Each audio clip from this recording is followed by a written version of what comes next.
Good evening or good morning, wherever you are in the world. I'm Regina Yao, and I'm moderating the fourth Google Hangout session of the fifth fall edition of our Read for Pixels campaign. Through Read for Pixels, the Pixel Project is collaborating with 15 award-winning best-selling authors to raise awareness about violence against women and to raise funds for the Pixel Project to keep our efforts to end violence against women alive and kicking, as well as help us reveal the first mystery celebrity male role model portrait in our Celebrity Male Role Model Pixel Reveal campaign. Now, today's Hangout is a very special one because it's our inaugural, as in our first ever Read for Pixels author panel session. Multi-author panel sessions are a brand new addition to the Read for Pixels program. And the Pixel Project created these sessions to be an accessible resource for writers interested in writing about female characters and approaching themes such as misogyny, sexism, gender, and violence against women with depth, empathy, and accuracy. And what better topic for our first ever panel session than trashing the rape trope, writing violence against women in fantasy without disempowering women and girls. Here to take part in the discussion are three acclaimed fantasy authors that you all know and love. First up, we have Martha Wells. Martha is the author of over a dozen science fiction and fantasy novels, including the books of the Rakshura series, Star Wars Razor's Edge, and the Nebula-nominated The Death of the Necromancer, and also the Murderbot novella series. And she also writes short stories, nonfiction, and YA fantasy. Her books have been published in 7 languages. Next, we have Kate Elliott. Kate has been writing stories since she was 9 years old, which has led her to believe that writing, like breathing, keeps her alive. Her 24 science fiction and fantasy books, well, I think it's more than 24 now, right, Kate? How many books? Yeah, here I have 24. Yeah. A lot. Yeah, a lot of science fiction and fantasy books include Cold Magic, Spirit Gate, King's Dragon, Jaren, Black Wolves, and her Court of Fives young adult series. She lives in Hawaii with her spouse and paddles outrigger canoes and has a, is it 8-month-old puppy right now? Yeah, 8. 10 months now. 10 months now, yeah. And we have Jim C. Hines, today's token male panelist. So Jim is the author of the Magic X Libra series, the Princess series of fairy tale retellings, the humorous Goblin Quest trilogy, and the Fable Legends tie-in Blood of Heroes. His latest novel is Terminal Alliance, book 1 in the humorous science fiction Genesis of the Post-Apocalypse trilogy. He's an active blogger about topics ranging from sexism and harassment to zombie-themed Christmas carols. And he has won the 2012 Hugo Award for Best Fan Writer. He lives with his wife and 2 children in mid-Michigan. And you, the audience, will also be able to ask them questions live today. Just make sure you're logged into your YouTube account so that you can type your questions into the chat box to the right of the YouTube screen. And Anusha, who is today's producer and chat box moderator, will relay them to me to read out to Martha, Kate, and Jim. Now, before we begin, we thought you'd like to know that Martha and Jim have also donated some awesome treats to the stash of author goodies over at the Read for Pixels fundraising page to help keep the Pixel Project's campaigns, programs, and initiatives, such as this one, alive and kicking. Now, Jim will do a gender flip, well, his famous gender flipped book cover poses for one very generous donor. Yep, he's back to poking fun and provoking conversation about the objectification of women on science fiction and fantasy book covers. And Martha has donated a deluxe bundle of her Murderbot series featuring the entire series, signed and personalized, as well as swag. And there are 4 Murderbot starter bundles featuring the first novella in the series, All Systems Red, signed and personalized and swag. Now, we have some great news. We have raised up to $1,940 towards our $5,000 goal. And a couple of Martha's bundles have been snapped up already. The deluxe bundle has been snapped up by David Bonner, and one of the All Systems Red bundles has been snapped up by Sarah Rhodes. Well, thank you so much, David and Sarah. And there are 3 more Murderbot bundles there, so we'll tell you how to go get them a little later. And please give generously. All funds go towards the Pixel Project's work to help end violence against women, including the Read for Pixels campaign. And we'll tell you a little bit more about the fundraiser later on, lots of exclusive author goodies. And you can find out about the Pixel Project and how to stop violence against women at www.thepixelproject.net. All right, whew, that's it for the intro, and let's start the panel now. In recent years, violence against women in fantasy has become a mainstream topic of discussion, with the surge in mainstream popularity enjoyed by grimdark fantasy in the past decade, especially with the hit HBO adaptation of Game of Thrones, which some people have refused to watch because of the gratuitous and liberal use of rape and other forms of violence against women. Violence against women in fantasy is not a recent development, however. Fantasy, which has historically been male-dominated, has had a long history of tropes based on violence against women. For example, fridging female characters just for shock value, using the rape of a female character to define her or to show her that her rapist is a villain, and using the murder of a female character to justify sending a male protagonist on a quest. So I'm gonna ask the first question now, guys, and please, before we begin the discussion, if you have any questions for the authors, type them into the chat box next to the screen on YouTube. You'll be able to do this if you're logged into YouTube. Nusha, who's our chat box moderator, will relay them to me, and I will ask them in between the discussion clusters. So, first question: in your opinion, why do some fantasy writers turn to violence against women as plot devices so often? Okay, who wants to go first? Martha? I can start. For one thing, I think it's just been so pervasive in our culture and our literature. I was thinking today about this, about how many of the books I grew up reading, featured that.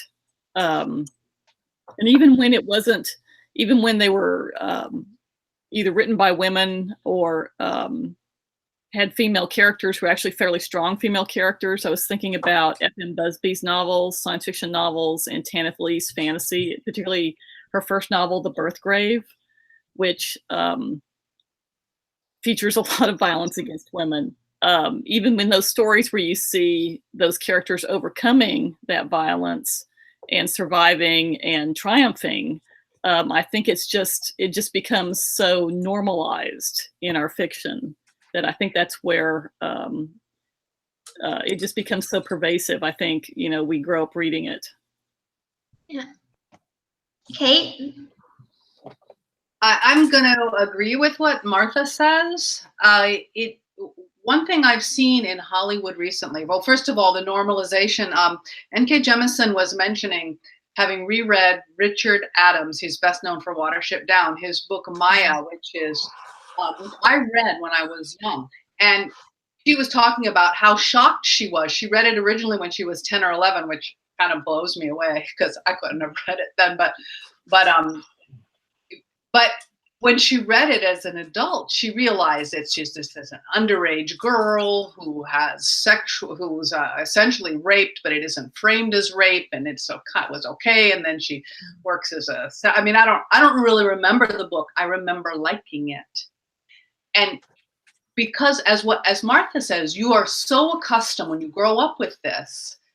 You're so accustomed to it that you don't think about what you're reading. It's just how it is. So first of all, it starts with this idea that, well, this is what I read, and so this is the stories of women. The stories of women are stories of women who are being used for male objectification, male sexual objectification, male pleasure. Because if the stories are about men, then even if the woman is a main character, often her story has to be related to a male, and that is most often through sex. The other way it would be related to a male is if the woman in the character is like his mother or his caregiver. Those are two typical ways.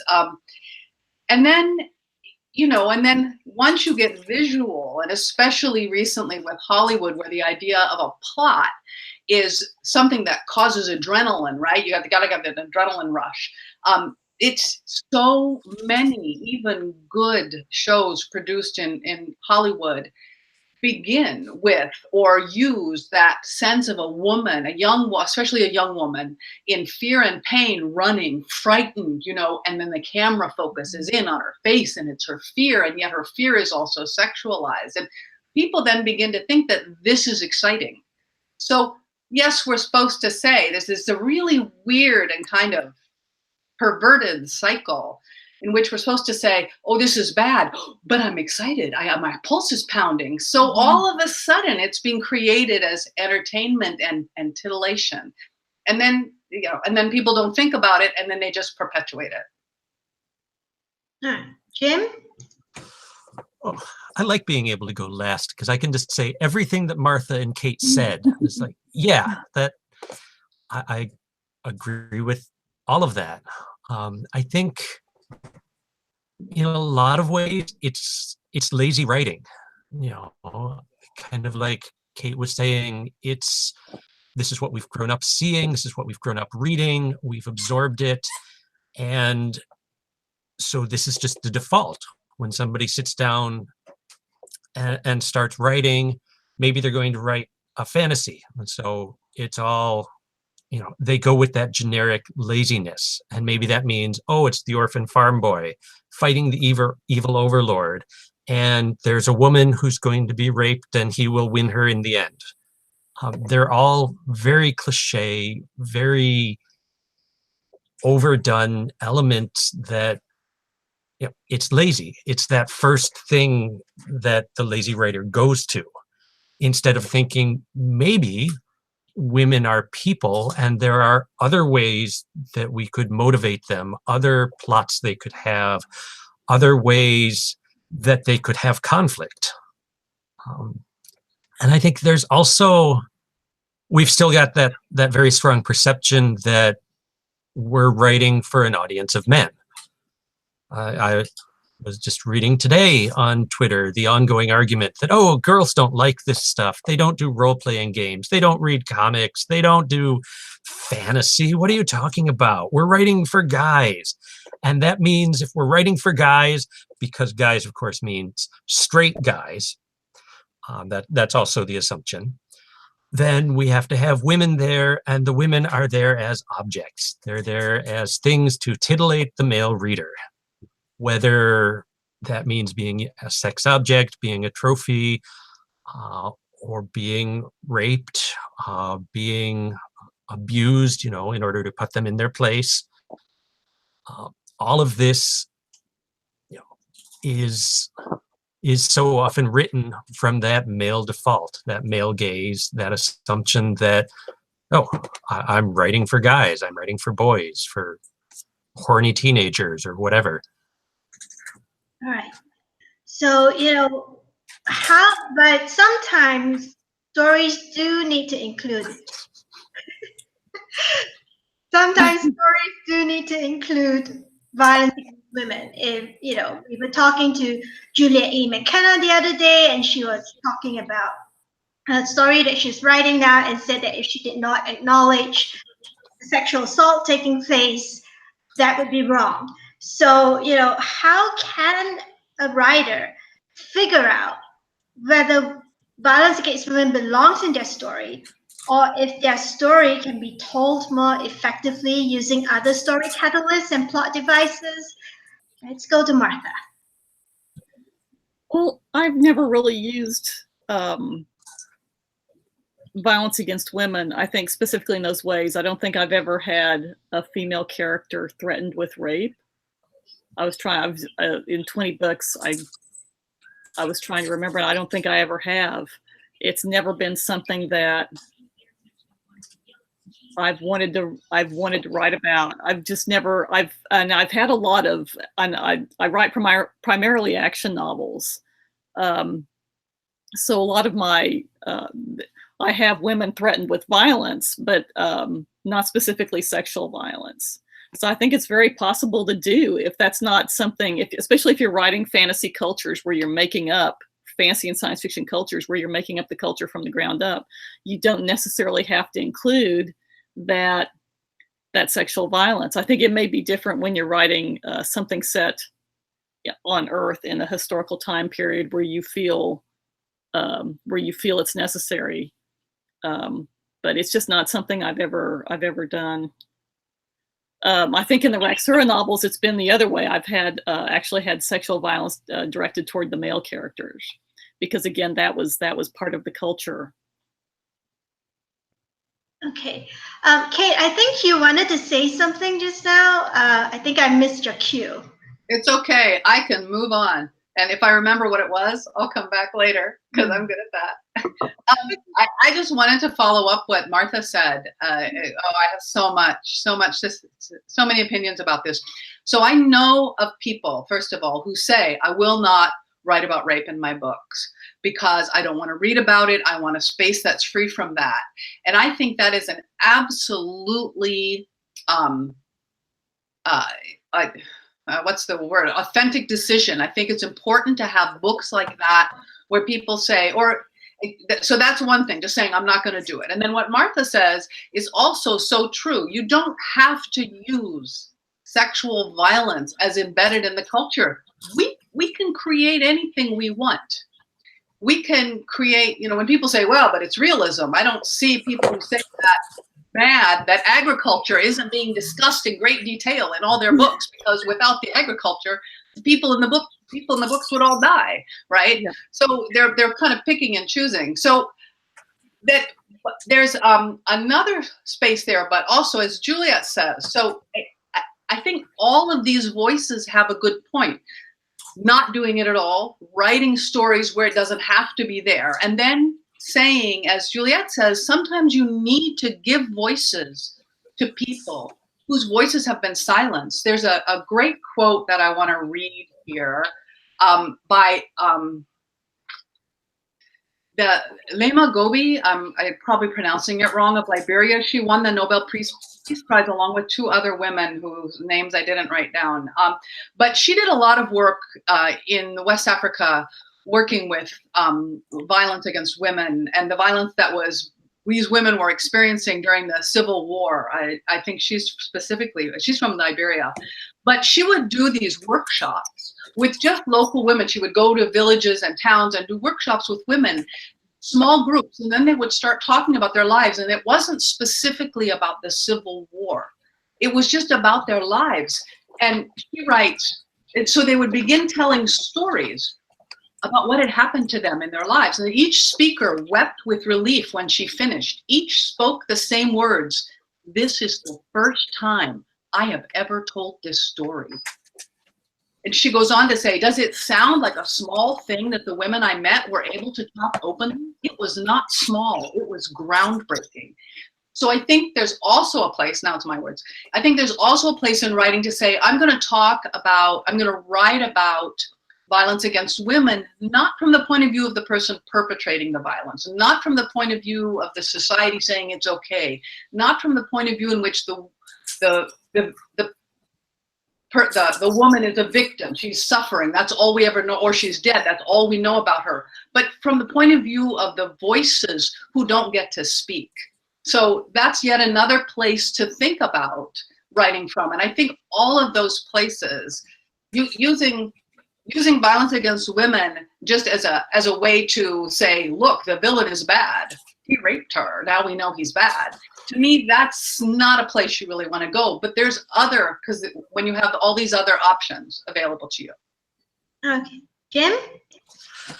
Yeah, I think a big question is, why do you want to include this in your story? And if it's just showing a bad villain, yeah, that's lazy. Just have them kick a puppy or something. Kicking Great. No, people, puppies is the reason why John Wick went on his rampage, right? That's right. if you write about kicking puppies, people will call you on that. There will be justice. There will be vengeance. But we write about violence against women, and there's nothing. There's more sympathy for that puppy. And I'm going to pretend I was deliberately setting that up to make that point. But yeah, ask why you're including it. I was thinking, when I wrote the Princess books, one of the characters is Sleeping Beauty. And I deliberately included the older versions of these stories. And in those versions, Sleeping Beauty is raped. She is cursed. She's unconscious. She is awakened when she is giving birth to her twins. And that, one of the reasons I wanted to include that, and not graphic, not titillating, not from the perpetrator perspective, but there's maybe a few paragraphs where she references it and she says, yes, this happened, and then I killed the prince, and then I came here. But acknowledging that this was rape, this was assault, and it's not that typical stranger lurking in the bushes, jumping out with a knife. She was asleep. I worked for several years doing crisis counseling, talking to rape survivors, doing rape education, and talked to a number of women who this is what happened to them. They were sleeping, maybe they were crashed out at a party, maybe they had a friend who needed to stay there, and they wake up and there's this guy on top of them. And for some of them, it was very difficult to even acknowledge, was this rape? Because, well, it's not what I saw on TV. It's not what I read about. It's not that stereotypical assault. So being able to put it out there and say, yes, this is also rape. This is also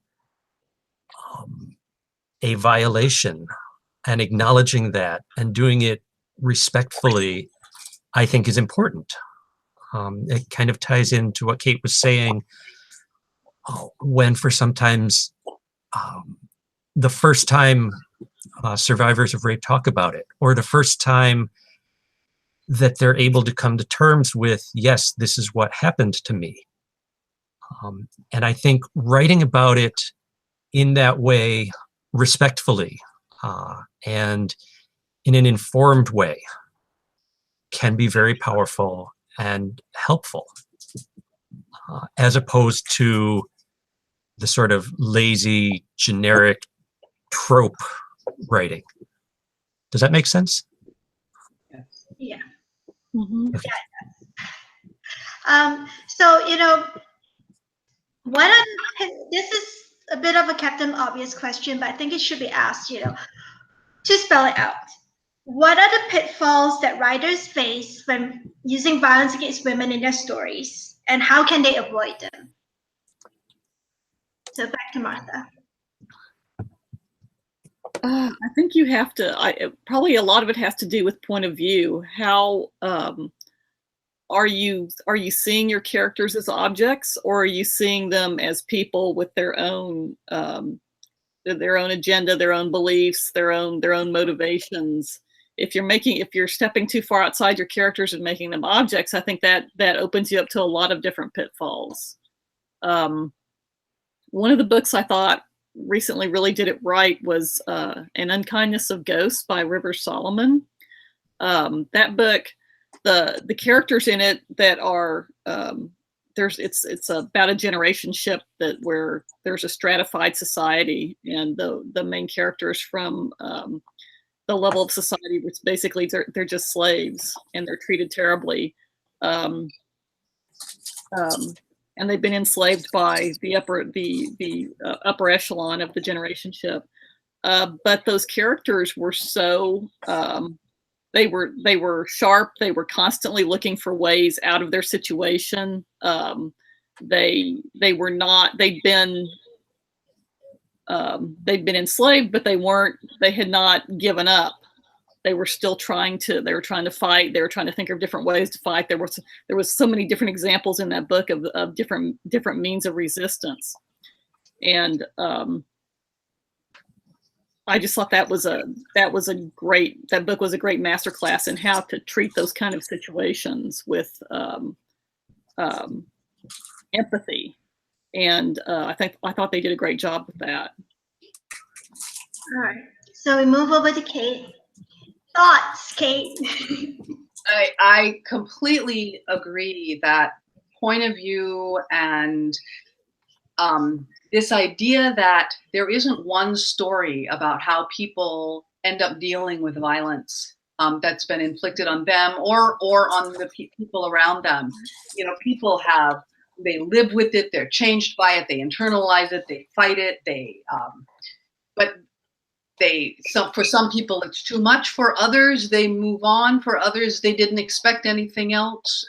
There's so many, there isn't just one way to talk about it. And another thing to do in terms of writing, if you as the writer are writing in a secondary fantasy world, don't just assume that the cultures in this secondary fantasy world have exactly the same views about sexuality, about hierarchy, about gender as we do. If you just like impose that without thinking about it, then suddenly you're just imposing a very narrow, specific view, perhaps, that you as the writer are accustomed to on your world. Instead, think about who are these people? What do they think about gender? What do they think about sexuality? What do they think about violence? It's not inevitable that there's going to be violence against women, sexualized violence against women in any given culture. It doesn't have to be there. That's a choice writers make, especially in writing secondary fantasy world. And so you have leeway to think about why you're writing the culture and how you might want to write it differently. All right. So Jim. Yeah, you are the writer. Everything that shows up in that story is your choice. You know, if violence against women is a part of your story, it's because you chose to put it there. One of the other pitfalls that I see fairly often is you will get writers who will spend hours and hours and hours going through books, looking at websites, trying to research every last detail about firearm technology, or spending days and days researching what's the newest theories about how we might be able to get faster than light travel. But when it comes to violence against women, I don't need to research that. I already know that. Everybody knows that. And we don't. We have all of these myths, all of this misinformation that we absorb. And if you're writing based on that, you're going to be writing really badly. So if you are making that choice to include this as a part of your story, as a part of a culture, do the research. Look at how domestic violence works. Look at the patterns. Look at the cycles. Look at the dynamics of power and control. If you are reading an article about domestic violence and you're sitting there going, well, why didn't she just leave? You don't know enough to write this in your story. You have to spend some time researching and learning, why didn't she leave? So yeah, do the research, do the work, listen, talk to people, read accounts, so you know what you're talking about if you make that choice to write about it. All right, so we have questions from the viewers rolling in. And one of those questions actually ties in with a question that I was going to read out to you guys later, ask you guys later, but I think we'll do that now. So our question is, Do you have any particular tips for male authors who want to write violence against women and girls in their books? And one of our viewers, Jason, says, how can we break this within ourselves even as we inadvertently perpetuate the stereotype? Female beta readers or sensitivity readers? So that's kind of like two parts of the question. Martha? Well, I think it is important to get if you're going to write a female character and you're worried about that, is to get women to read the book, but in manuscript. I think that's such an important part of writing, especially if you're trying to write someone who is not like you. So yeah, sensitivity readers, or that's always a good idea. Mm-hmm. Kate? I think that Jason makes an important point, actually, in what he's saying. I think that I agree with Martha. I always agree with Martha and Jim. I just wanted to say that. But the first step is acknowledging the bias. We see this with sexism. We see it with racism. We see it with ableism, with gender and sexual identity, classism, transphobia. There's so many ways in which the first step is finding in ourselves and saying, hold on, maybe that thought I have, or maybe that way I'm thinking about this isn't a productive way to think, or maybe it's wrong, or maybe it's biased and prejudiced, maybe it's bigoted, maybe I need to step back and figure out, where does it come from? What does it mean? And this, to me, the most important thing isn't that you're going to say, oh, hey, I'm magically free of biases now. What you're saying is, oh, I recognize it now. Now I can try to be better today than I was yesterday. Because I don't think it's very hard. My dad was an American history teacher, and he would say, when you grow up in a racist society, and this can also be true for many other things like sexism, when you grow up in a racist society, you're a racist. And he doesn't mean that means you're gonna, well, these days, another issue, but going to join the Ku Klux Klan and burn a cross on the lawn. And some people kind of take it as that, although everything has changed in the last 2 years. But anyway, but what it means is that you've like absorbed these attitudes that you kind of don't question for a long time. So if you start questioning, that's your first place. Start questioning the assumptions you have. And then there's a spot you can begin working. Jim? I had a conversation on Facebook earlier this week, and it started out about racism, and then it went into sexism, and somebody said, well, how would you feel if you were accused of being sexist or misogynist or bigoted or whatever? And one of my Facebook friends popped up and said, well, I've never heard of anybody accusing Jim of anything like that. He's a feminist, he's a good man, which, okay, thank you, but stop. Yes, absolutely, I have been accused of this stuff, and a lot of those accusations have been dead on. We're not perfect. We all grew up in this culture, in a society that has a lot of imbalance to it. And there's no way to grow up in that society without absorbing some of that. Listening to other voices, listening to other perspectives. Martha was talking about, if you're writing about women, get women to read your book. I would say even before you get to that point, focus on listening to women, which it sounds very basic and obvious, but it's not. Just look on Twitter and you see countless examples of guys who are unable to do that. Go into, there are staff meetings or convention panels or whatever where a woman will speak up and she will make a point, and okay, and then it moves on. And then a male speaks up and makes the same point. And the panel is like, oh yes, that's wonderful. Thank you for sharing that. And the woman who first made the point is just, hello, invisible. So consciously, deliberately listening. And again, kind of like Kate was getting at, this doesn't mean that we're all horrible people. Saying, hey, dude, that thing you just did is sexist. There's a problem there. That doesn't mean you are evil, you're going to hell, you will burn forever. It means, hey, you stumbled. Let me help you up.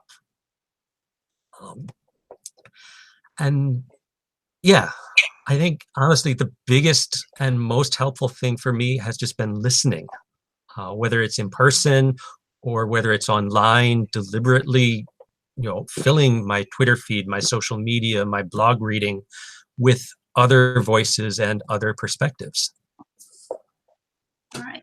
So let's go to the second question from the audience. So we'll start, I'll put Martha on screen again. So Zigzag Claiborne says, we've seen women writers sweeping all the major sci-fi awards. Do we see the current award winners moving the dial enough away from such ugly tropes that newer writers are learning other ways of introducing trauma or danger to a female character? I hope so. I think I was going to say also with we were talking about, being objective about your own biases. One of the best ways to work on that personally for me has just been reading outside my comfort zone, reading books by a multitude of different authors from other cultures, of other genders, of other viewpoints, and just trying to see things from other people's perspective. And I think more and more people are doing that. I think that's why we're seeing so many female authors winning awards. Some of the books that have been out this past year, especially, have just been phenomenal. I was thinking of The Poppy War. I read that recently, and that was just such an incredible book. And it's a grim, dark fantasy, and it deals with a lot of violence, but it's from the perspective is very different from the sort of the typical male perspective we're used to in these earlier fantasies. But yeah, I hope that we can get away from the rape trope. Again, it's not something I've ever liked to read, and it's not something I've liked to write. So yeah. So let's move over to Kate. So yeah, I think one of the great things that happens is when you only have one female character in a book and her importance is her relationship to the male, then she will have a limited role, a limited number of lines she can even have. But when you see 2 or 3 or 4 or 10 or 50% or 80% then all of a sudden those characters can have, well, the same range as male characters have historically had in fiction. There can be the jolly sidekick and the morose guy who's, either going to get home or not. And besides it, there's a whole range of things. So once women and are allowed to have those roles, and once they're removed from that relationship, that they matter only insofar as they're related to a male, now they can have things that happen to them that, not just male things, when I'm going to say things that would male things, but a whole variety of things that actually happen in real life to people. There are a lot of ways that people can have great, wonderful things happen to them and terrible things happen to them.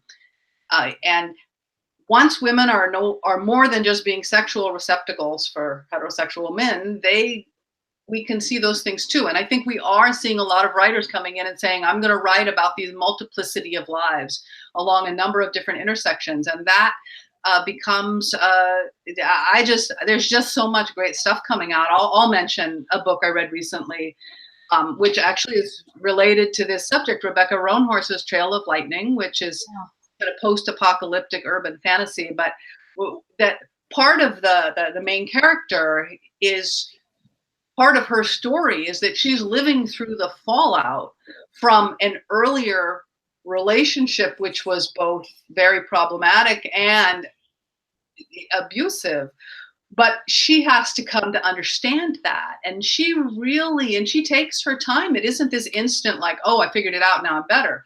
You see both the fallout and her struggle. And it's well done. And it's something that I really appreciated, that someone is writing that story just as part of her journey, and then also it's her journey.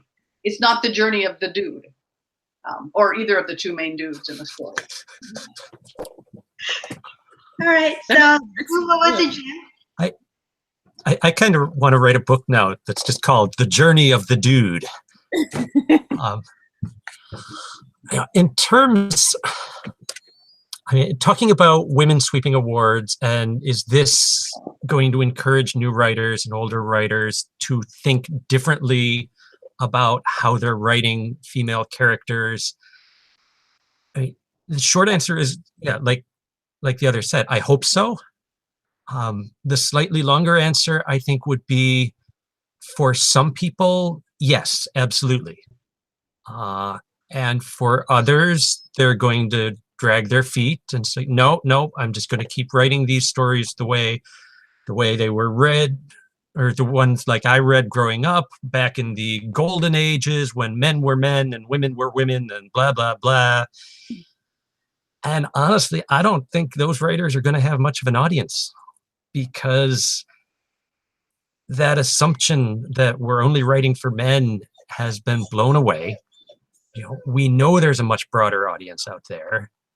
And the more we create stories that are a more genuine reflection of the world around us, of the diversity and the range of people around us, the more we're writing for that broader audience. And also, some of it is just, we're bored. You know, women are winning these awards because, you know, and the authors who are winning these awards are not writing more of the same. And they've been around for a while, and they've been writing these stories for a while, but there's finally more acknowledgement and recognition, and hey, this is really cool. It's not the same thing I've read again and again and again for the past 35 years, or however long you've been reading it. So yeah, I think if you want to be a good writer, then you should absolutely be working to learn from all of these people who are winning and who are selling really well. Because, you know, and I see the detractors on there. Oh, they're just winning awards. They're not really selling any books. It's just a conspiracy. No, it's not just the awards. You look at the sales figures, these people are selling a ton of books. If you would like to sell a ton of books, maybe you should learn something. Yeah, and don't they, I mean, I'm going to interject here a little bit, but it's the same thing with movies, right? They keep going, studio execs keep going, oh, movies with women protagonists don't sell. Movies with non-white protagonists don't sell. Hello, Wonder Woman. Hello, Black Panther. Hello, Fury. Is it Fury Road? Yeah. The last 5 years, and they are still saying, nah, it doesn't. You know, what world are they living in versus the reality the rest of us are living in? I want to know that. I want to find out. So before we move to the next question, there is actually a specific question for Jim from the audience, from a cute handle. She's got a cute handle, Miss Boredom 22. I like how Mr. Hines included this part of Talia's backstory and how it affected her without destroying her. How would you write that as part of the present story?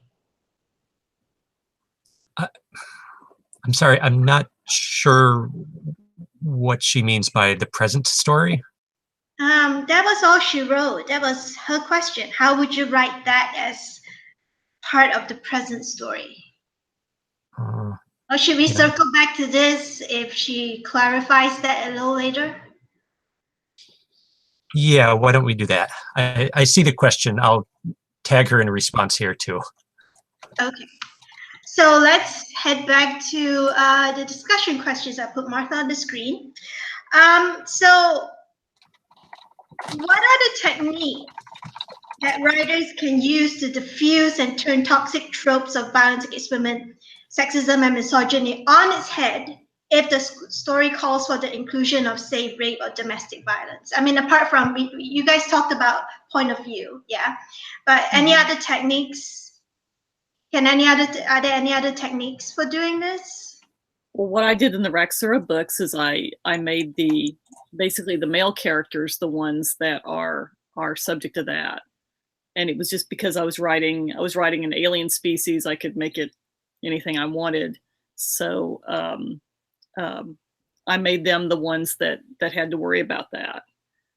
When you're creating your own, your own, not only your own society and culture, but your own biology, you can kind of do whatever you want. And I don't think you should be, I think we've all said this before, is you shouldn't feel you're confined to just this very narrow Western European view of these things. So that's one way to turn it on its head, is just don't accept that Western European outlook. Oh, okay. Kate?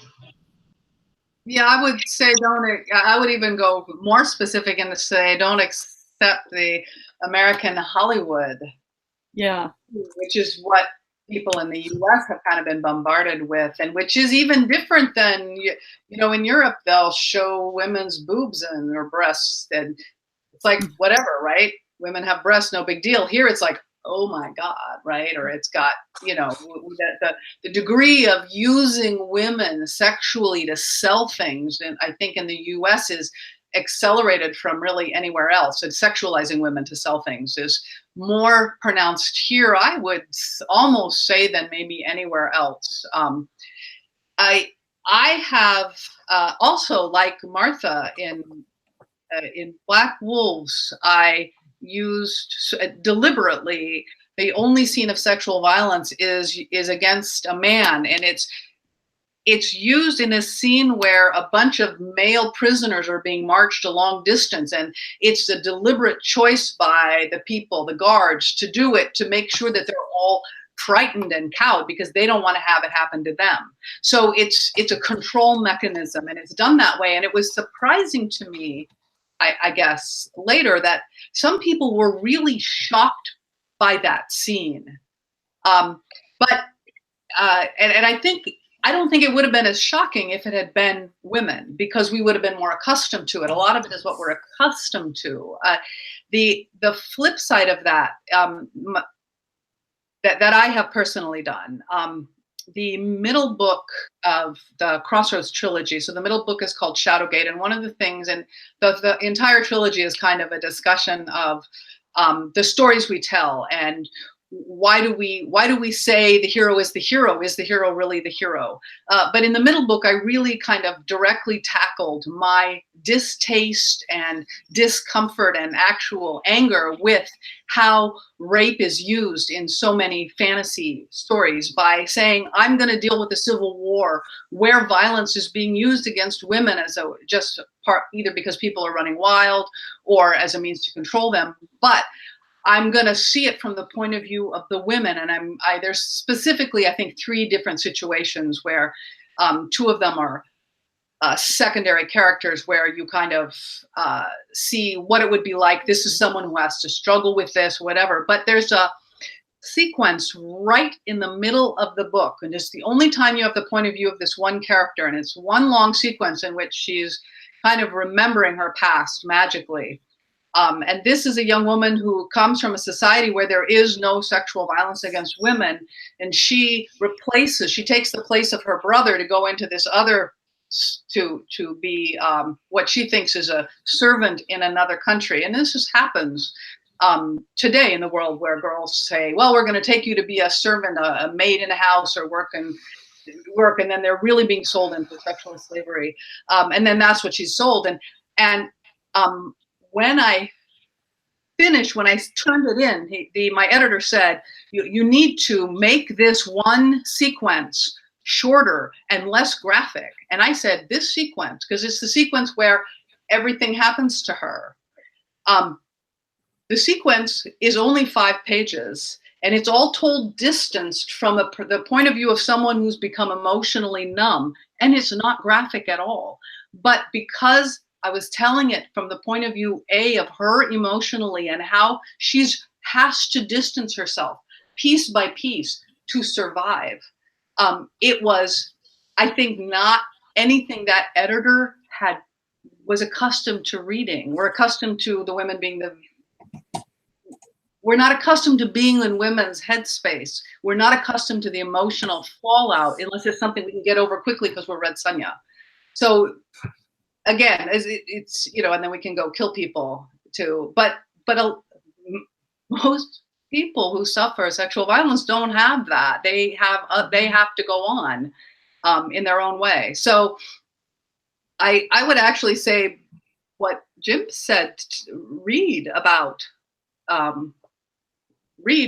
real lives, real people, what they do, how they survive, and take them and think about the emotional things people do, and think about how resilient people can be. Okay, so let's go on to Jim. And also recognize, building on what Kate was saying, that people are different. There is no one right way to recover or respond to being assaulted. People cope in very different ways. In going back to, how do we take these tropes? How do we turn them on their heads? As a writer, I like playing with tropes. I like taking assumptions, turning them upside down, running in a different direction. In the Libriomancer books, the character of Lena Greenwood was in part starting with one of these tropes, one of these typical fantasy female characters who is literally written as a sex object, because it's all about magic and pulling things out of books. So she was a character who was written to be a sex object, and then making her own character, trying to give her agency, give her own story, and just spending 4 books letting her grow and developing her into, in my opinion, this really fun, kick-ass character. But I think in order to do that, you first have to recognize the tropes to begin with, which goes right back to examining your own assumptions, examining the difference between Hollywood and real life, listening to people who are saying, hey, this is not my experience. And then, even something as ubiquitous as a love potion,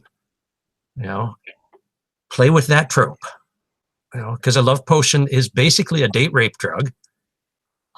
And it gets treated as a joke 99% of the time. They were selling it to kids in the Harry Potter movies. Come on in, everybody. Here's your fountain of date rape drugs. What the hell is wrong with you people? Fred, George, I love you, but no. But yeah,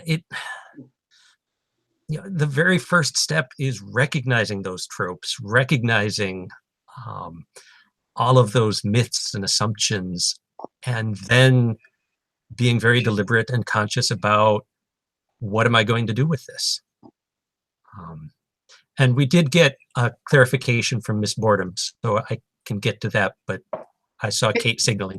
Yeah, can I just want to follow up on something that Jim said that made me, but both Jim and Martha said. Another thing is, we've been focusing on men, of course, and but there's two other things, is that in societies, women can also be complicit in the assault on women maybe because they're participating in it, or just because they're complicit in it, or they go along with it, they allow it to happen because it either benefits them or it doesn't harm them, or their position is assured, or they're part of the society that blames a certain people or says they're not worthwhile. So it's important to see that it's a larger issue that women can also be complicit in and engaging in this. So when you're writing, specifically when you're writing about it, it isn't just like, oh, those bad men. It's really a larger issue, I think, and I think it's important to see that as a larger issue.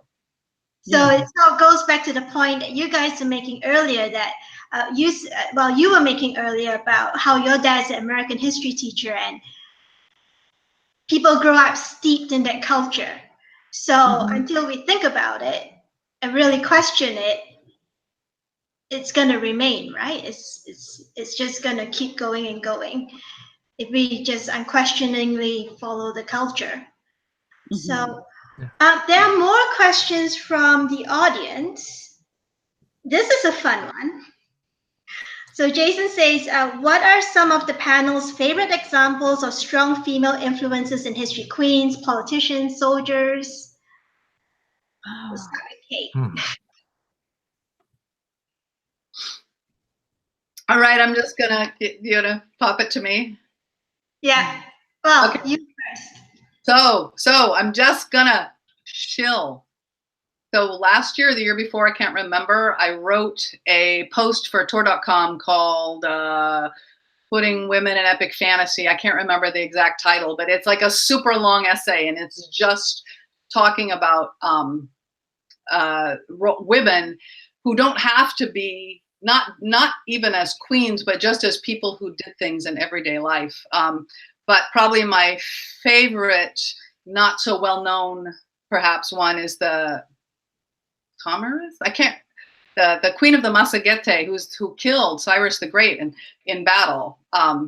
And she rode out with her army, and he had been undefeated. He created the first multi-ethnic world empire back in, I'm bad at dates, 500 BCE, and she's the one who killed him. So she's a great example if he wants one like that. Okay, Martha. Oh, there's so many. I was thinking of Rejected Princesses. That it's a book now, I believe, with all the different characters, the historical women figures that most people have never heard of before. I think one that was meaningful to me when I was growing up was Eleanor of Aquitaine in the movie when she was played by Katharine Hepburn. The Line in Winter. That was the title. When I was growing up, there was just not a lot of great female role models that you were seeing. There were some you had to look for. I remember Barbara Jordan, who was a woman Texas politician when I was growing up. She was a huge figure then, and just seeing women who were strong, who were still who managed to kind of be movers and shakers despite, attempts to stop them was so meaningful to me when I was a kid.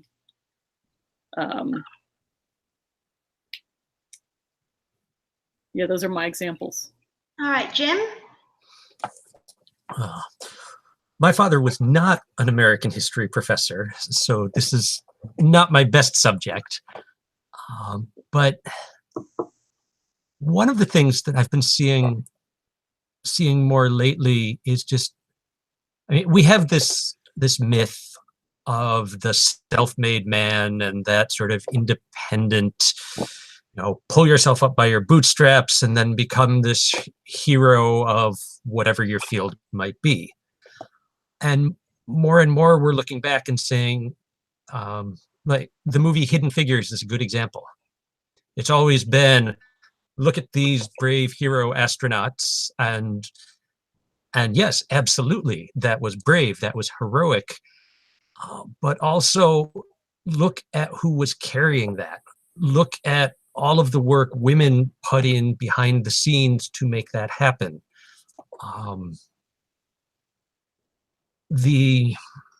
the two scientists who got the Nobel Prize for discovering DNA, and the woman who was doing all the work and didn't get her prize because, again, it was that myth of it's these two men. It's not. Oh, I'm getting rambly. I'm sorry. But just not a particular woman in history, but more of a pattern of when we talk about the great man theory of history, looking back and looking at how often women were a part of that and have just been erased, and needing to fix that, needing to go back and research, okay, what's the rest of the story? Let's share the whole story. Let's focus the spotlight on these women as well. Okay, so we've got more. Wow, the audience questions are really rolling in. But before we go to the new ones, you've seen what Ms. Boredom 22's question is actually about. Yes. Yeah, you want to answer that before we move on to the other audience questions? Sure. And when I wrote about Talia, Sleeping Beauty, about her being assaulted and waking up and killing her prince and running off to this other country, it was all done as flashback. And if I'm reading the question right, it's how would you have written that as part of the story happening now in the narrative, as opposed to a quick flashback?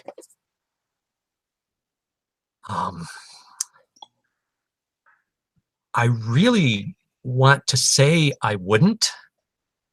That wouldn't be a scene I would want to write in the story. It's not something I would want to include in the story.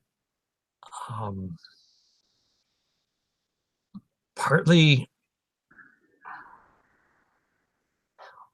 I don't want to make people read that, and I don't want to make myself write it. I don't want to live through that. Live through it vicariously through my character.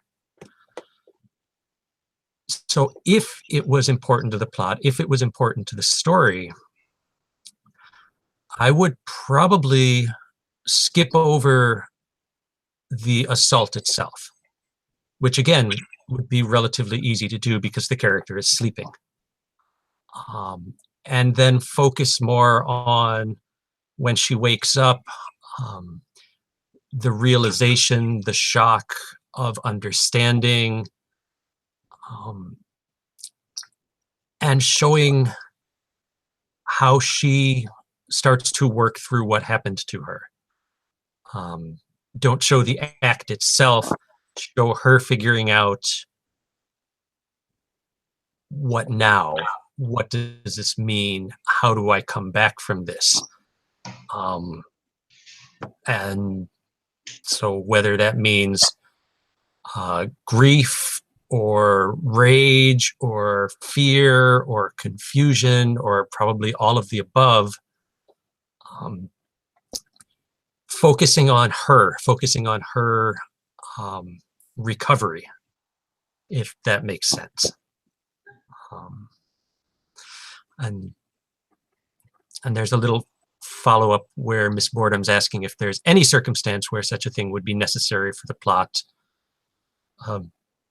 Probably.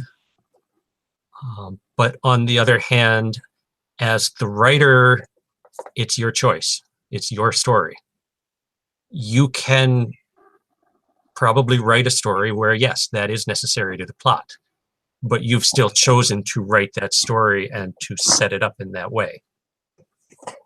Okay, so there's a question from Fistonarius, who says, to riff off what Kate was saying here about women being complicit, are there women who are also complicit in publicly asking whether by what they buy or other methods, books that glorify violence against women, for example, the Twilight series? And if that is if that is the sort of thing that is being asked for, being written, what should more conscious writers do to combat this, if anything? So, writers versus, I guess, demand and supply.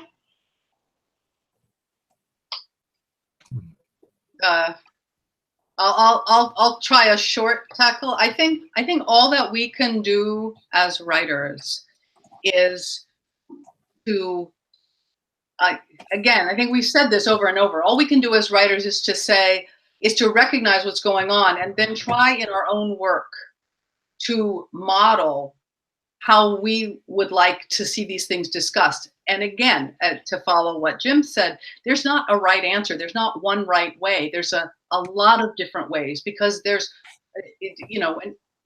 so many different experiences. So my goal would be to say, I don't want to write a certain kind of, like maybe I'm uncomfortable with the immortal meets the teen girl relationship.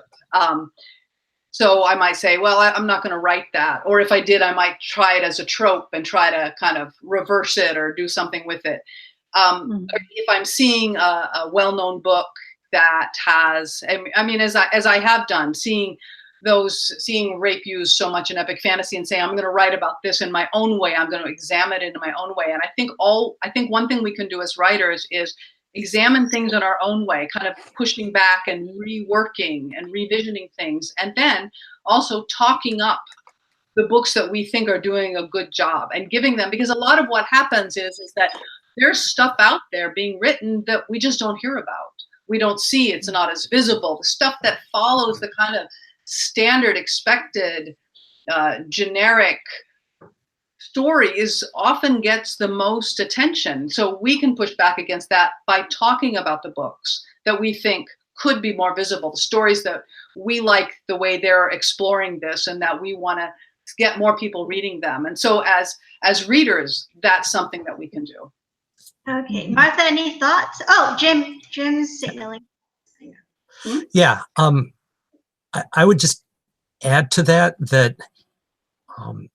it's the same sort of question that came up when I was doing the cover pose stuff. Is, okay, well, but people are reading books with these objectified women on the cover. And are the people who are buying these books part of the problem? When I think the answer is a lot more complicated than that. It's much more systemic. It's not just that this is what readers are buying. It's that maybe this is what editors are buying. This is what bookstores are pushing. This is what reviewers are reviewing more. And so I think another way of trying to push back, of trying to address that, is continuing to push for changes and more inclusiveness throughout publishing. If publishing is, let's say in 2020, if publishing is still dominated by all straight white men, we're probably going to see a continuation of a lot more violence against women. If we go through a magic portal and end up in a 2020 where publishing is drastically more diverse, both in terms of gender and race and sexuality and all of that, and we have editors and agents and all of these people reading and buying and publishing from those different perspectives, I think that would also go a long way toward cutting down that one kind of story. Okay. Martha, any thoughts? I think you have to be able to stand by your own work. And I think that's kind of a trap, is to feel like, well, this particular book was popular with the immortal vampire lusting after the teen girl, and you don't have to write that. No one's forcing you to write that, and you shouldn't force yourself to write that if it's not what you prefer, and it's not what you like, and it's just because something's popular doesn't mean that's your only path to publication. You know, I mean, you have to get back to what Zigzag Claiborne said, is with so many women sweeping the awards with so many different types of book and so many different perspectives. You know, there's no reason to feel that you have to write something that you can't support 100% and stand behind. You know. I have a quick. Can I just throw in a little something? And the other thing about, I think one of the funny things about, just to go back to the immortal and the young girl, is that if I were to look in my files, if I were to open up these files back here, I could find you a story, an unfinished story written when I was a teenager that involved a handsome immortal elf lord and a young girl who was maybe 17, 18, right? So, you know, that story appealed to me. Mm-hmm. So aren't stories complicated? Isn't what we are interested in complicated? And I think ultimately we have to see how complicated it is. It isn't, there's a lot going on. So, which is why I'm always hesitant to use the word never. Because sometimes there's stuff we like and we just like it and it gives us something. Another time we see something is very damaging, but maybe it isn't that for everybody. I don't know. It's complicated to just have, like, it gets back. There isn't just one universal story. It's it's this complex net that we're all involved in. Okay. So yeah, we're gonna have to wrap up in 20 minutes. So I'm gonna have maybe a couple more questions from us and a couple more questions from the audience, guys. Sorry we can't get to all your questions, but the authors are very thorough. If you have several questions, we'll try and ask one per audience member. Okay, so, you know, oftentimes the line between consent and coercion isn't always very clear in fantasy books, whether it's epic fantasy, urban fantasy, or paranormal romance, or any other subgenre of fantasy. Do you think this is an issue that writers in the genre have started tackling successfully in recent years? And what can writers do to ensure that this line is clear when they're writing about relationships in their books? Kate, the floor is yours. Oh, yeah. Hey, then we'll move to Jim. Who's going? Martha? You want Martha? Let's Martha go. Yeah. I can do it. Yeah, I mean, there's been one of the kind of catchphrases I think lately has been that, you know, consent is sexy too. The thing with and if you read fanfic, there's the whole the dubious consent category, but those things are sexual fantasies, and I think it depends on what kind of thing you're writing. If you're writing something that's a sexual fantasy, you know, that's kind of a different type of thing than you're writing a book where we're talking about violence against women, where you're trying to work that into it. I think it's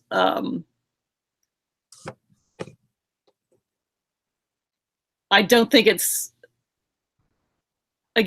it's necessary in an epic fantasy if you're trying to be sexy. It depends on, I mean, there's different ways to be sexy, and that's not something you need to do, you know. Okay.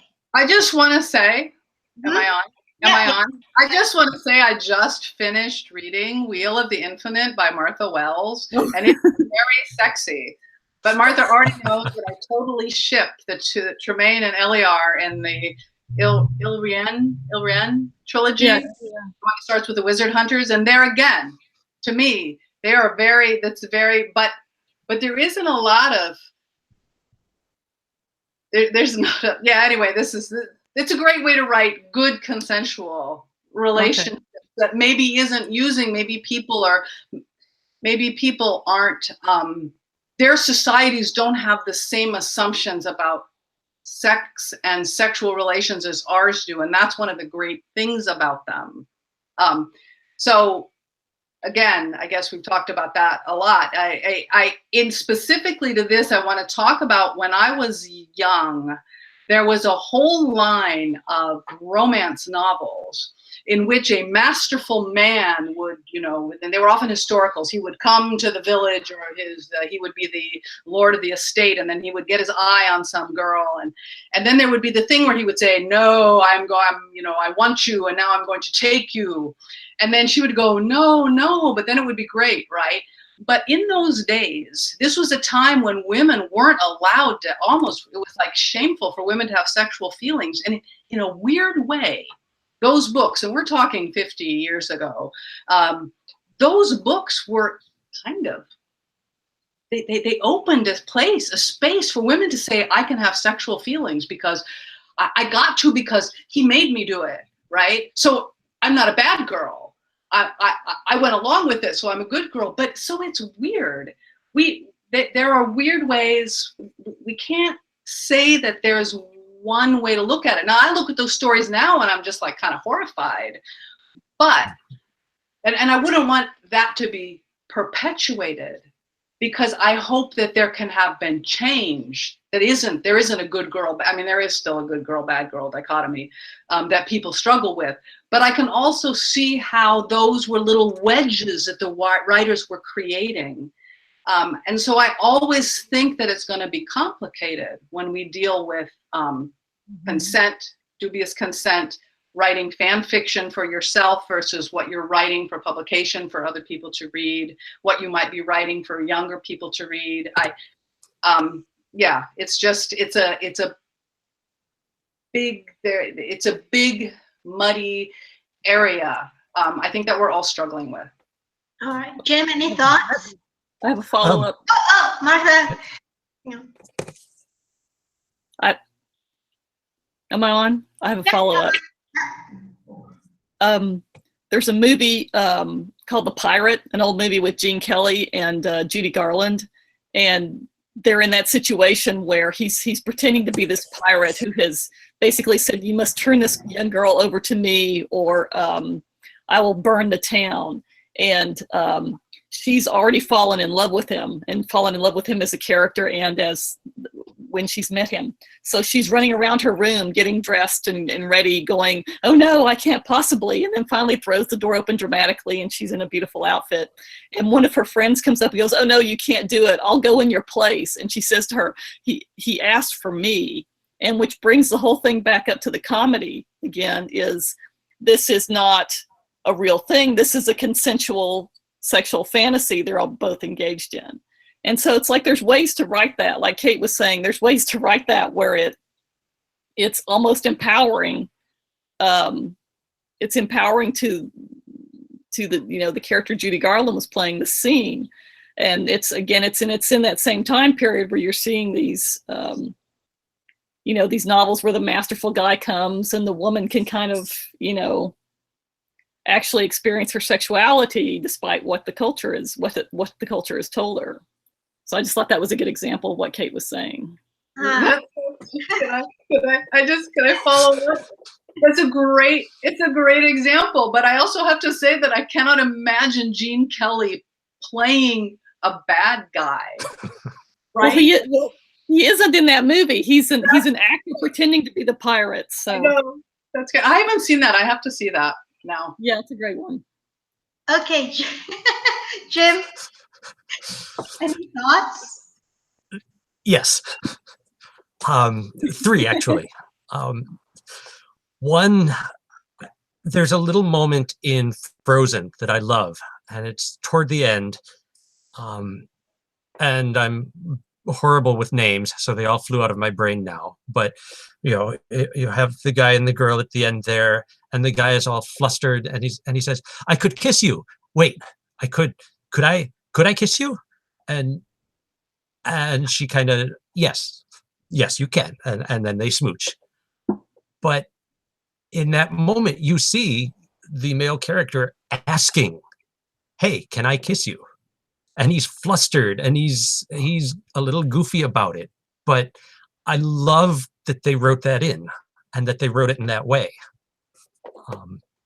Because consent, I don't want to say it's hard, but in a lot of ways it is. A lot of people, they struggle with it. They want it to be perfectly black and white, and then they start looking at different situations, and you get into, oh, well, obviously she consented to that because she let him into her room, or complicated. I'm having trouble talking about it, and I've written about this stuff before. There are a lot of myths about consent. There's a lot of misunderstandings about consent. There are, I think more importantly, a lot of assumptions about consent. And if you're going to be writing about that, which I think is important, and whether you're writing it as that sexual fantasy or as a more realistic situation or whatever, however you're writing about consent in the story, you need to have spent a lot of time thinking about this. You need to have it sorted out as the author. You need to know in your mind, this is what's going on. This is consensual, or this is not consensual, or he is assuming it's consensual and she is not, and he is therefore wrong. You as the author have to have a very solid handle on that.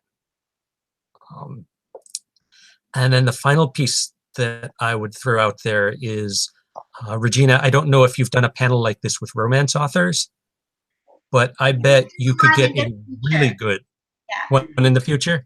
Ask this question then. This is an all-girl panel. You guys are the first ever panel.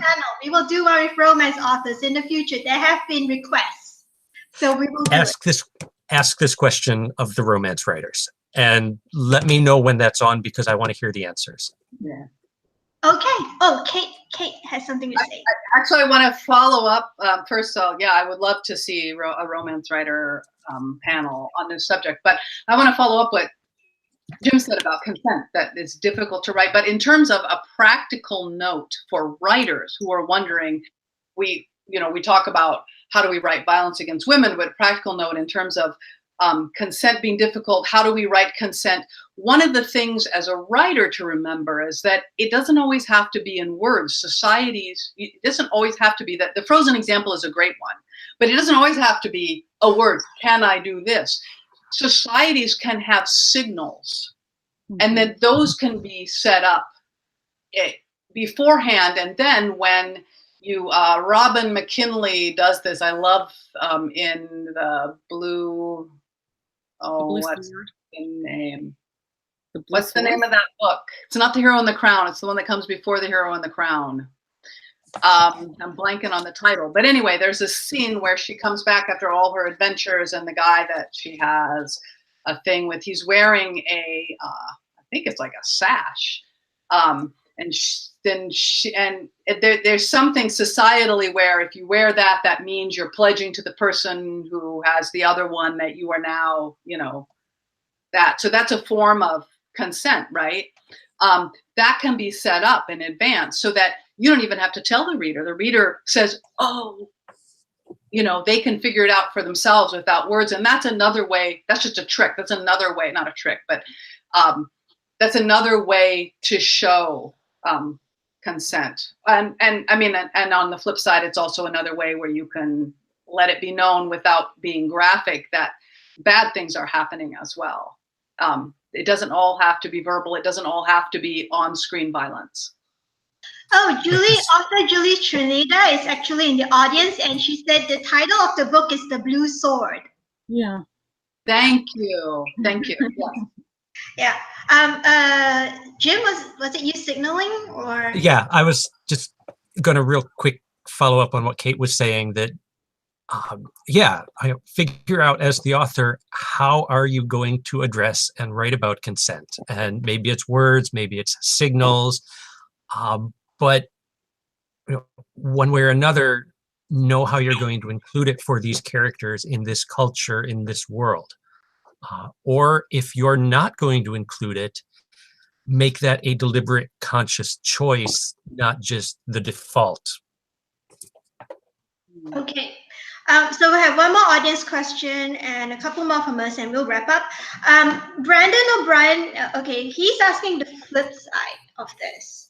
He said, is there room for this kind of progress in our stories to begin by reframing how stories describe men away from hostile and toxic stereotypes and towards complexity and even vulnerability? So everyone's nodding their heads, right, Brandon? So, okay, so shall we start with Martha? Yeah, I think there's plenty of room. I mean, you can make your male characters any way you want. I mean, if you're creating a culture that doesn't have the toxic male stereotypes, it's a great way to explore how different your male characters will be growing up without that, how they would, relate to each other, how they would relate to women or other genders. It was just, there's so much there to explore. Mm-hmm. Kate? I would say absolutely. And in fact, I think it's crucial as part of this to try to move away from writing violence against women as one of the major ways in which men and women interact, or which societies treat women. It's crucial to examine men and to examine how men interact with each other, with women, in a larger sense. This idea that men are intrinsically violent and that there are some people who have this idea that men are intrinsically violent and intrinsically rapists. But frankly, I think that says more about them than it does about men or the male. I think a lot of this is learned behavior. I think Hugh Hefner has a lot to answer for in the society of the United States, frankly. And so there is to look at societies worldwide and see how gender is expressed and how sexuality is expressed. It's not all the same. There's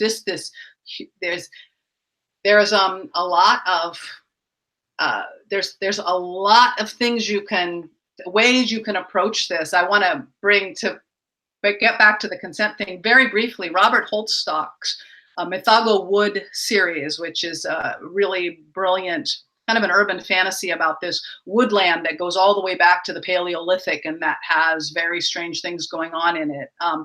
There's a sequence in the third book, I think it's the third book, The Hollowing, where a man has the main male character has gone into the wood and he has kind of regressed. He goes through a period where he goes into almost a fugue state and he regresses. And he's kind of living in the wild, like in this kind of Paleolithic whatever. Now, many a male writer would have chosen at this point and he comes across a woman. She's on the other side of a stream. He sees her, right? And he's interested.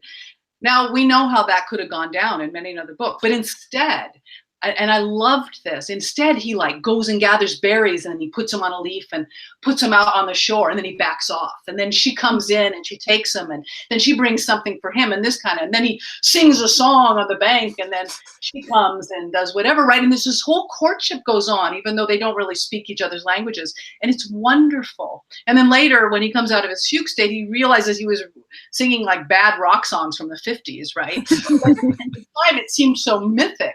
And so it's a delight. I read that and I thought, I was blown away when I read that, because I knew how it would go in most stories. He didn't go there, and he chose not to go there. That's a way to say this is a male paradigm that we can see as a role model.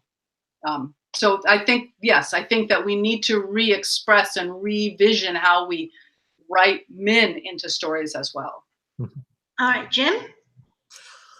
One of my favorite examples is Sam and Frodo.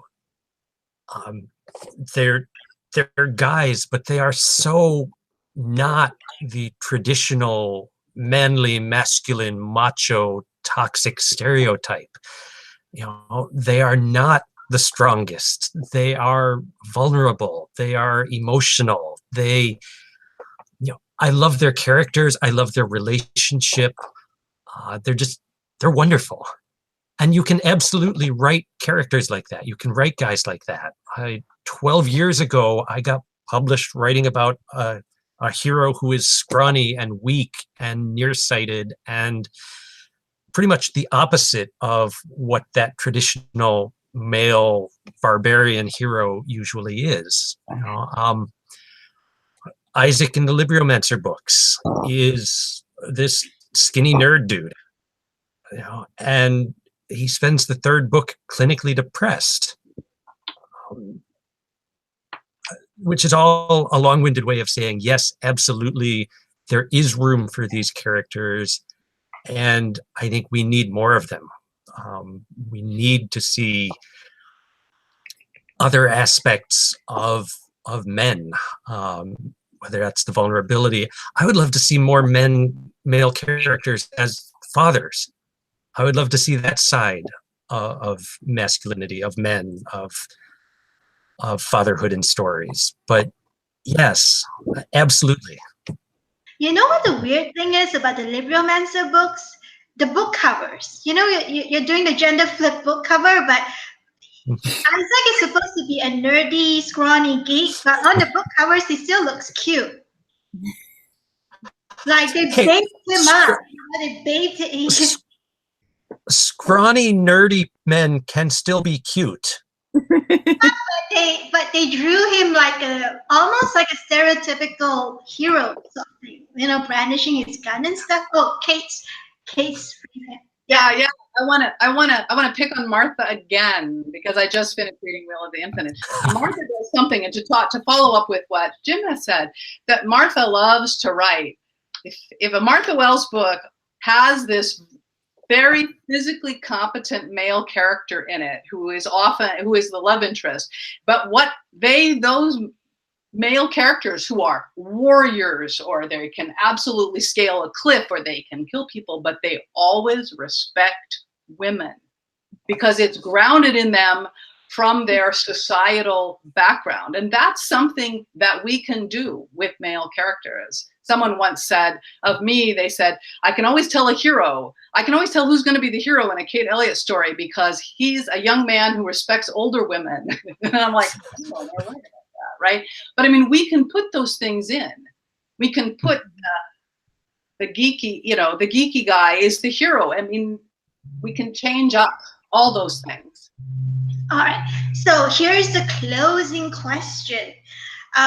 Recommended reading.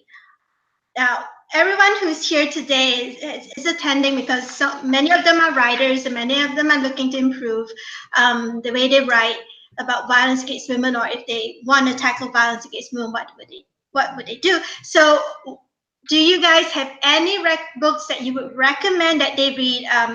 Novels, writing books, anything to wrap things up? Martha? I recommended An Unkindness of Ghosts. I recommend Kate's books. I especially liked the Cold Magic trilogy. Oh, and I especially liked the most recent ones. And I've lost their names. The Court of Fives. Yeah, the Court of Fives. That's been one of my favorites. And I really like the relationships between the main character and her love interest in that. That's been one of my favorites. So yeah, let me think, and you can come back to me. I'm gonna look at my shelves. All right, Kate, any recommendations? I forgot that I needed to come up with a specific title. So what I'm gonna say is search out and read either books or articles that are about women in the past, that bring women out of often the obscurity. Things like Jim mentioned, Hidden Figures, which is not that far in the past, and yet already I had never heard of Katherine Johnson, right? And when I thought I was ashamed of myself that I hadn't heard of her, but I also understood why it was. To stuff going back into, we think of I'm writing Gender Bent Alexander the Greatest Space Opera right now, but I've been doing a lot of reading about that, and I've been discovering that there's Alexander, just something I didn't know 20 years ago or 30 years ago. Alexander had a half sister whose mother was an Illyrian princess who fought. It was just Illyrian women in the noble Illyrian women in those days were trained to fight. And her daughter, Kainane, who was Alexander's half-sister again, so the daughter of Philip, she also learned how to fight, and she taught her daughter how to fight, and she led an army. She actually died in battle. She led an army on the battlefield. They're there. We just often don't see them in the main story, or they were left out until recently. So search out all the great new scholarship of the last 30, 40 years that is bringing up all these stories that were kind of left out before. All right, Jim, any recommendations? One, and it's not going to be for everybody, but in terms of writing about violence against women and facing it head on, Nnedi Okorafor wrote a book called Who Fears Death? Mm-hmm. And if we started talking about this as a trope about lazy writing, about thoughtless writing, about violence against women, Nnedi does the opposite. It is very thoughtful. It is very informed. It is a very powerful book. And to be totally honest, it's not a book that I want to go back and read again anytime soon. But I'm glad I read it. And it's a way of writing about violence against women that is very well written and very powerful. All right. Can I just, I just do a couple more. These are some favorite female characters that are different, very different from each other. The Best of All Possible Worlds by Karen Lord, which is science fiction. Yes. Dreaming Death by J. Kathleen Chaney, which is fantasy mystery. And it's got a female character and male character solving a mystery together. And The Tiger's Daughter, with two great female characters by Kay Arsenault Rivera. And this has been one of my favorite epic fantasies. Whoops, I dropped it. I believe it came out last year. Whoops. Okay, and I will add my 2 cents as the head of an anti-violence against women nonprofit. Go and read Anne Bishop's The Others of the Courtyard of the Others, and all her books set in that world. Anne writes very, very well about the dynamics of domestic violence, of rape, and of sexual assault. She writes extremely well about it. So if anyone's interested, it's a little slow moving for some people, but it is very good. Now that's the end of the discussion session. So I'm going to put myself on screen. Everyone, thank you so much for joining us today. Before you go, we promised to tell you how to go get the goodies from Martha and Jim. Now, Martha and Jim have donated some awesome treats to the stash of author goodies over at the Read for Pixels fundraising page to help keep our campaigns, programs, and initiatives, including this one, and the future romance panel that Martha, Jim, and Kate were asking about. Help keep them all alive and kicking. Now I'm going to put a really amusing picture on screen. Okay, so can everyone see this? Oh. Yes, this was the last time Jim did a gender flip book cover pose for one of our donors. This was 2 years ago. Jim has not done one in the last 2 years. And now he's back with an offer. Donate $500 to us, and Jim will do a gender flip book cover of any book you want with a Jim has in the 2 years since I did that one, I have also acquired a green screen. So this could be a whole new level of book cover. Okay, so, you mean you can do all the fancy background stuff at the back of the book cover? I should be able to do some fancy background stuff. Okay, so Jim will do that. So all you need to do is donate $500 to our work. So Jim will do all the props and the green screen and the costumes and stuff, and he will get going with that. And I'm pretty sure there are lots of new covers that have women in ridiculously contorted, objectified positions out there that you can pick from. And Martha has donated a deluxe bundle of her Murderbot series featuring the entire series of novellas signed and personalized. That has been snapped up. That has been snapped up earlier, but she has 3 more Murderbot starter bundles left featuring the first novella in the series, All Systems Red. It's signed and personalized by Martha. And there's some really cool swag to go with, including a note from Murderbot. This is really cool. You're going to get your own note from Murderbot. So I'm going to show you guys where to go to get it. And Anusha will also share. Can everyone see the slide? Is it appearing? Yeah. Anusha also shared the link in the chat box. So you can go to http://is.gd/R4P Rally Up 2018. This is case sensitive, so be careful when you type it in. And you can find out more about the Read for Pixels campaign at is.gd/readforpixels. Again, it's case sensitive. And there are plenty more author goodies available from everyone from Marie Brandon, Richard K. Morgan, Brandon Sanderson, Peter B. Brett, Karen Rose, and more goodies will be released every single week.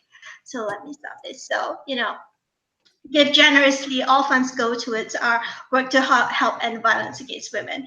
And if you want to find out more about how to stop violence against women, or if you know someone who is in an abusive relationship or who is recovering from rape, if you want to find out how to help them, we have step-by-step lists that you can download from our website. So you can just go there and click on the Get Help tab, and you'll get a lot of tips and concrete steps that you can use to help the women in your lives. And so let's do one final thing. Do any of you have any announcements to make before we wrap up and say goodnight? Anyone? Anything coming out soon? Anyone going for cons? No? All right, so I guess we, Martha, Kate, and I will say good night, or good morning, or good evening, wherever you are in the world. And I know some of you it's in the middle of the night for you, like 2 a.m. Thank you so much for staying up for this.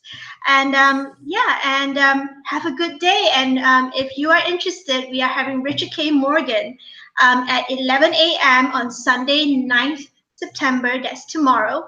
And we'll be talking about violence against women in his books. There are lots of it, but he's going to discuss how he's written it so well. And that's it. Good night from us. Thank you so much. Thank you.